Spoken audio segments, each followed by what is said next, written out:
I am with Angie Aki, who, for those of you this morning in Michigan, she is not in Michigan, as you can well tell. She and I were just laughing. She's sitting in sunny Orlando with those gorgeous green trees behind her. And everyone in Michigan is locked in their house with very white trees behind them. So we're all going to warm up this morning talking to Angie and be really jealous. Really jealous because I told her if I could sort of flip my camera around, she would know that she's the smarter of the two of us right now, because she is definitely got that gorgeous Florida sunshine and vitamin D, and we just all use those heat lamps here.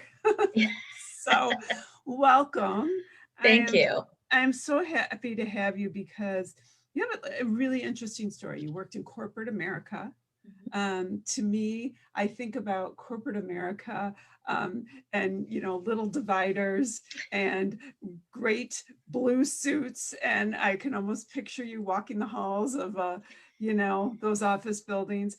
That is nothing that I ever actually wanted to live. I'm really funny about that, but that's because I always had that creative side and I never really even wanted that kind of clicking my heel kind of life. But you were very successful and decided not to do that anymore.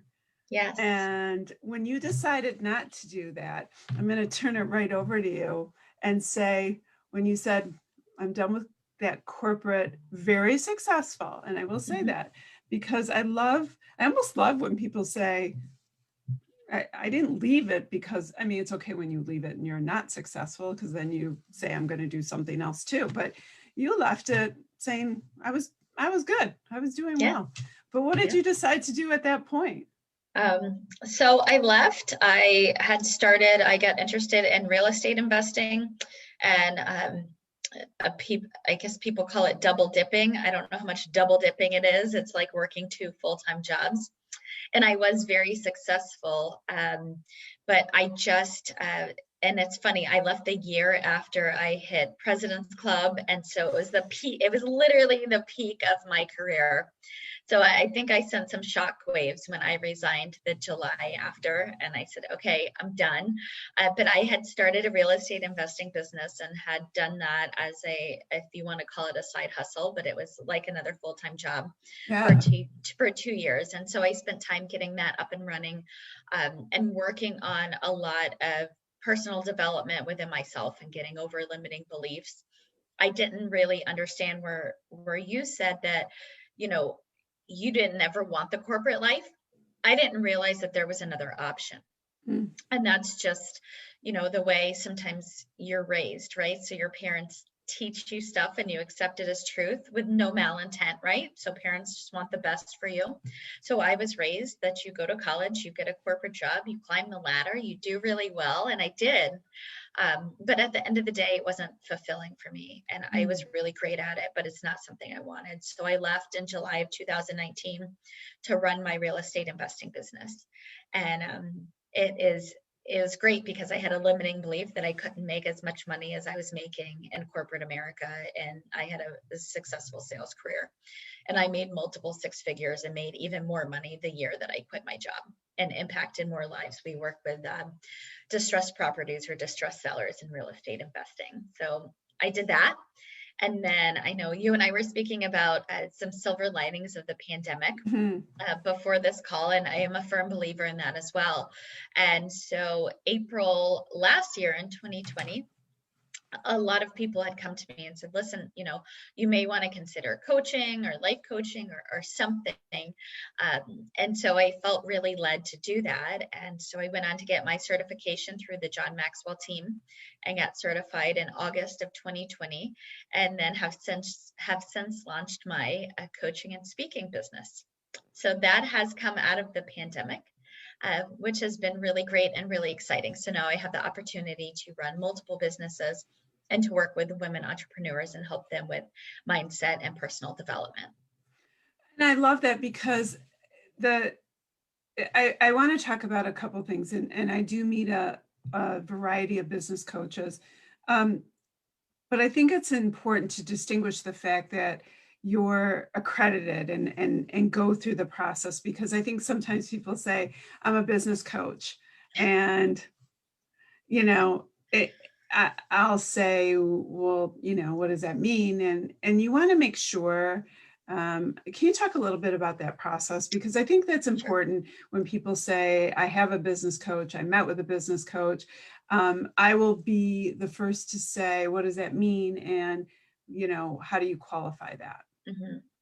So I qualify it in two different ways. And I always recommend to people as you, because there are so many coaches out there for whatever you're working through or whatever you need assistance with.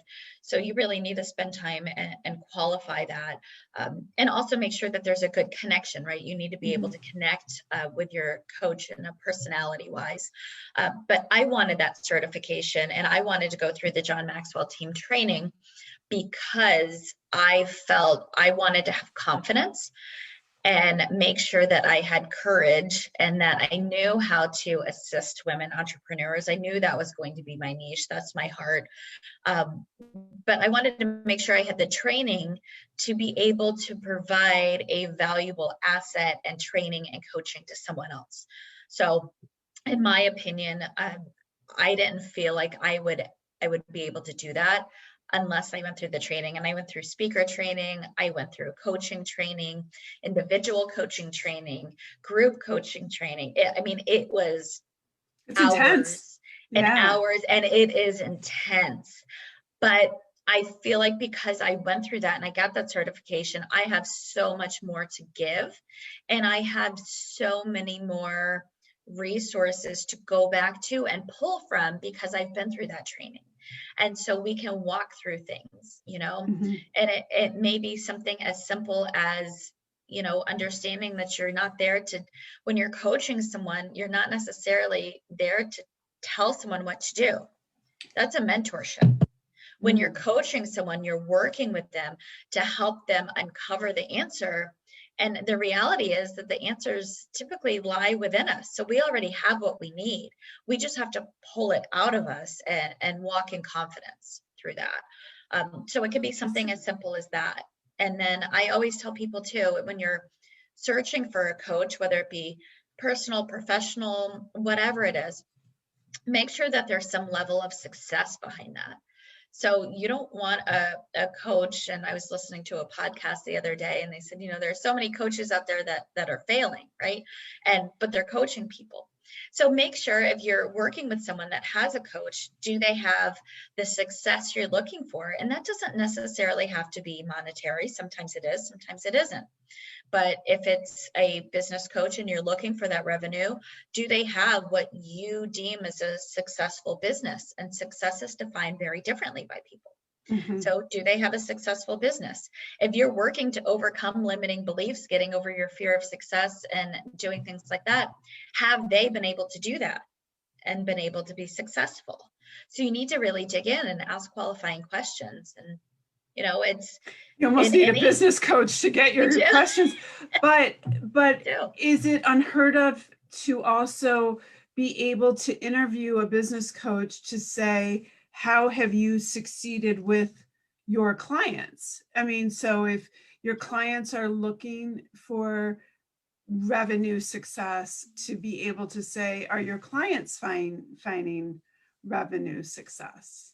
Right, exactly. And you can ask for testimonials. You can ask for, I've asked for phone numbers before. I've asked Mhm. for data points and proof because there's, you really want to make sure that it's a good fit. And depending on the coach, right? Depending on the situation, there are different levels of financial commitment, but you want to make sure it's the right thing for you. Yeah, I mean, and same, like, in my business, I'm asked often, people want they have a certain goal or a certain expectation. And I will say, please talk to my clients. They're Mhm. with me for a reason. Um, and I'm happy to have them do that, Mhm. because when you're in a service industry, not necessarily a product. They have to believe in who they're working with. It's, part of Exactly. that. Yeah. In reading about you and doing research, one of the things that you say, and I love this, is owning your dream. And I loved that. It was, a question that I really did want to ask you. I'm curious what your answer is, because I think I believe in that. I think I do that. So I think it's something you must impart on people. But what does it mean to you? And so owning your dream is understanding and knowing what your dream is, right? And really living your dream. So taking a minute and saying, where am I and why am I here, right? So if you look back at my corporate life, when I started realizing that wasn't my dream, I was living someone else's dream, because I started feeling uncomfortable and I wanted something else, right? So a really quick and easy way to tell if you own your own dream is if you can be talked out of your dream, you don't own your own dream. Oh. So if someone can talk you out of your dream, so, I know for me, no one's talking me out of what I'm doing. I love what I'm doing. I'm passionate about what I'm doing. Right. And often when you own your own dream, you and your dream are so intertwined, the two can't really be separated. So I know we were talking about, Facebook before, and business pages, and, personal pages, and so much of it, right, kind of bleeds over into both. And that's probably because you own your own dream. So the two can't be separated, and you can't be talked out of your dream. And it is so important. I think about my daughter wants to be an actress. And, my father, her grandfather, is so supportive, but he says to her, I don't think you could have picked a harder career, and he just has always been the most supportive father and grandfather. And Marissa would tell me that in school, the instructors would always say, if you can picture yourself doing anything else, we have enjoyed meeting you. Yeah. But and because it is that heart of a career. However, I have to say that as much as I appreciate that, I think it's hard pressed to find any career that, we spend more time doing it, other than being a parent. Right. And, so I say that, I say all the time, and that's why I believe owning your own dream. I love what I do. I say it all the time.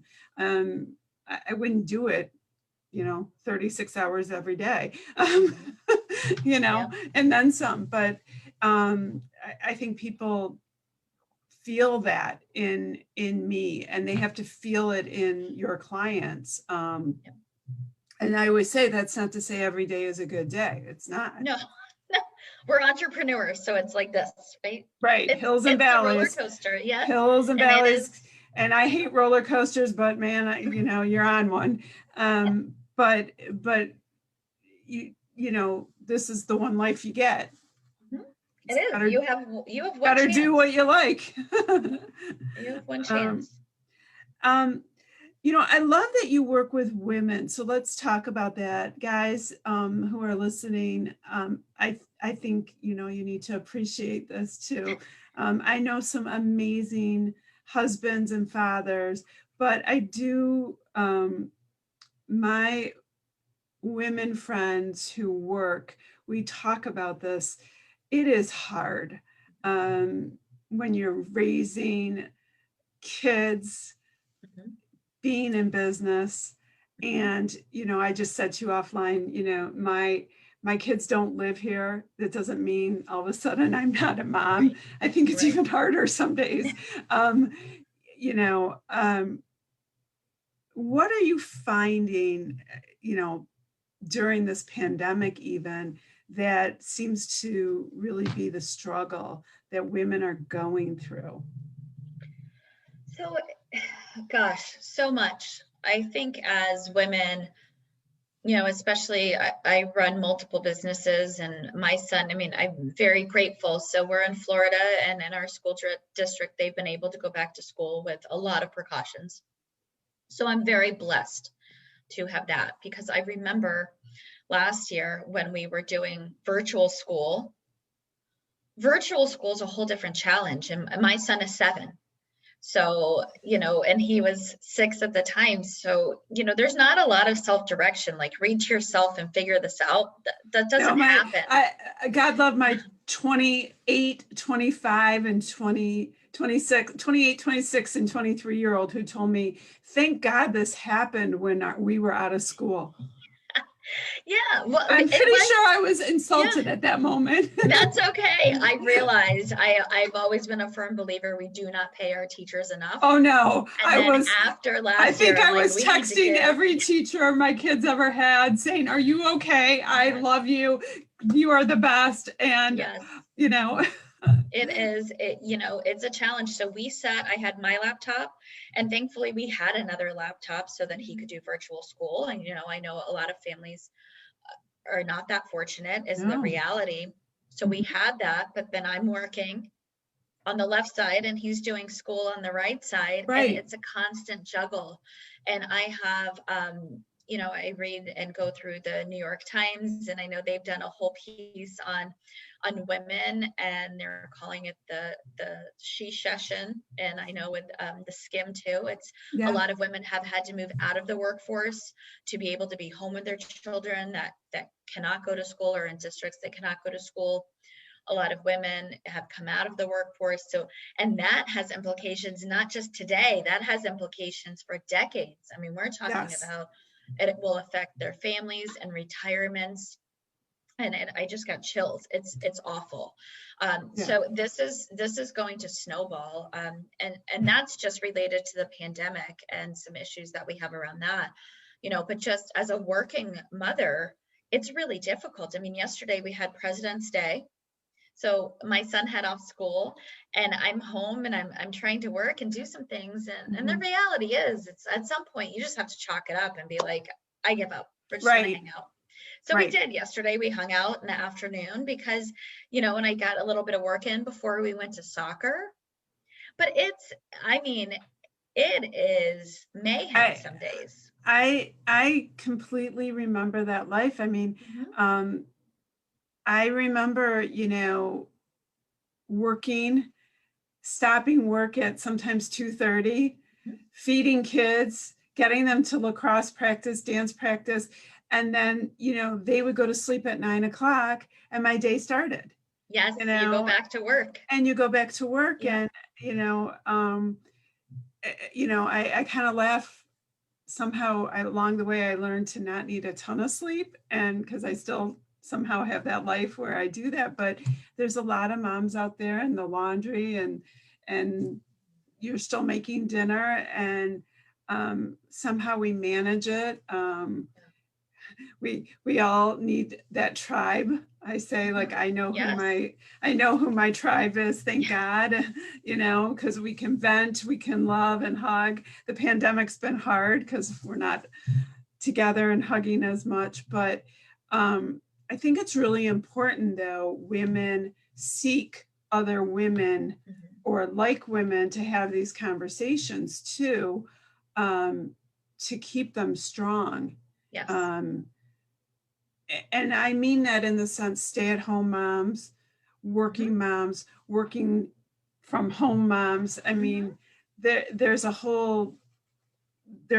lot of different studies coming out right now, and you're 100% right. And one of my clients who's founded a human resources company, we've done a lot of media segments about this and how this is changing, and how also it does have that ripple effect that in this year of a pandemic, we don't even know what that looks like in a couple of years. So it will be a very interesting conversation. I for sure want to have you back. I'm sitting here like just oohing and eyeing out your window. I will invite you back because I want to hear more about what you're seeing as we sort of grow, hopefully out of the pandemic more and more. I mean, different states, we're seeing different things. Florida in general is a definitely different elephant. We're always different. You are a different elephant down there. We do. We are. We march to the beat of our own drum. Without a doubt. But you know what? I think Michiganders do too some days. Who knows? Yeah. I just hope that, one thing I'm sure you're encountering though is that the way we work and the way women work and entrepreneurs work will not look the way it did a year ago. No. So you will be juggling soccer practice with your laptop and oh yeah.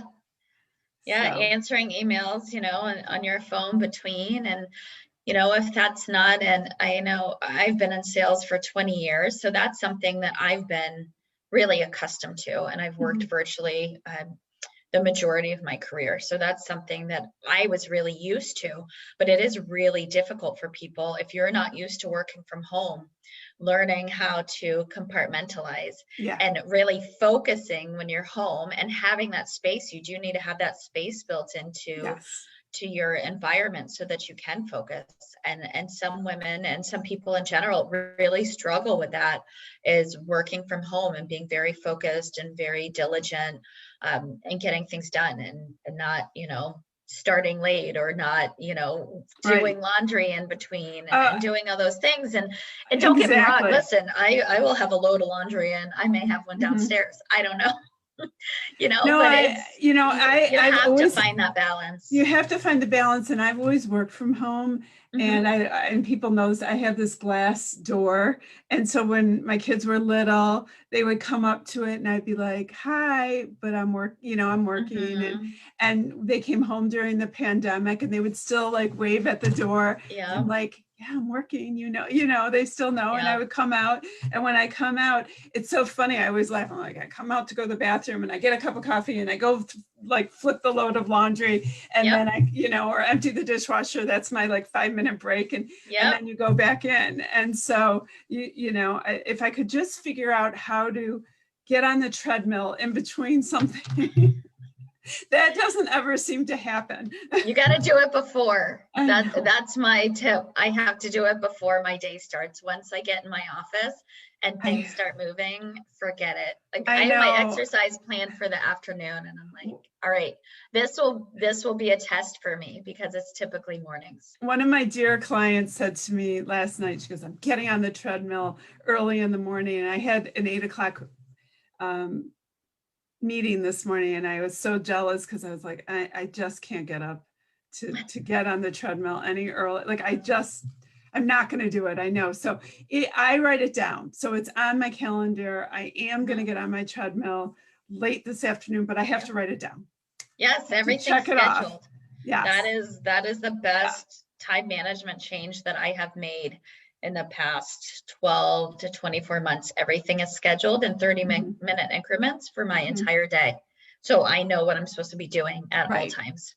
People think I'm crazy. That's okay. I get a lot done. I've been accused of that too, but I still have everything in my electronic and my phone, but it's also on a piece of paper. Yeah. And so thank you for spending this time, because now I know we're going to go overtime and you have to get back to it. But Angie Aki, I definitely want to have you back. Your website is livinginspiredwithin.com. Yes. So, and I'm sorry, we should have said that before, so I'll say it right now again, livinginspiredwithin.com. It is on the link and that we're sharing. So please, everyone, head over and you'll get lots of more information. Yes, absolutely. Feel free to reach out. We can book a call if you'd like, and I really appreciate this opportunity. Don't worry, we're all heading down to Florida today. Awesome. Please do. Have a great day. Enjoy the weather. We're gonna just love it here. Will do. Thanks again. All right. Have a great day. Bye.